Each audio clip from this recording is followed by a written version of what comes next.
Seorang warga negara asal Australia bernama Turgai Tyler Kai ditemukan terbujur kaku di kamar hotel Devin Sky Peti Tengah, Jalan Villa Kendal, lingkungan Batu Beling, Kuta Utara, Badung, Jumat 10 Juni.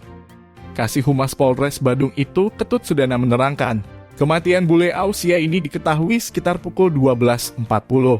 Saat teman korban bernama Rogur Cinar berusaha meneleponnya sejak pukul 10.30.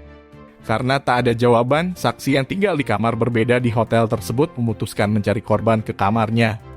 Saksi lantas mengetuk pintu kamar Turgai berulang kali, tetapi tidak ada jawaban. Lantaran curiga, saksi mencari petugas front office bernama Komang Maharna untuk bersama mengecek keadaan korban. Saat tiba di kamar, Ro mencoba memanggil dan menggoyangkan tubuh korban. Lagi-lagi korban tak merespon. Bahkan tubuh korban terasa sudah kaku.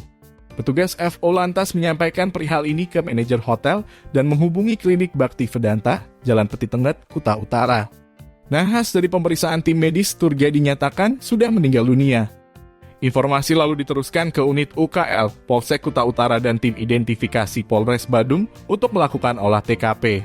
Hasil identifikasi polisi, sementara tidak ditemukan tanda-tanda kekerasan di tubuh korban. Meski mulut korban mengeluarkan darah dan tubuhnya sudah dalam keadaan kaku dan lembab. Untuk memastikan penyebab kematiannya, jenazah Turgai dibawa ke RSUP Sanglah, Denpasar guna melakukan visum et repertum. Pihak keluarga pun diminta melaporkan masalah ini secara resmi ke Polsek Kuta Utara guna penyelidikan lebih lanjut. Tim Bali Express melaporkan.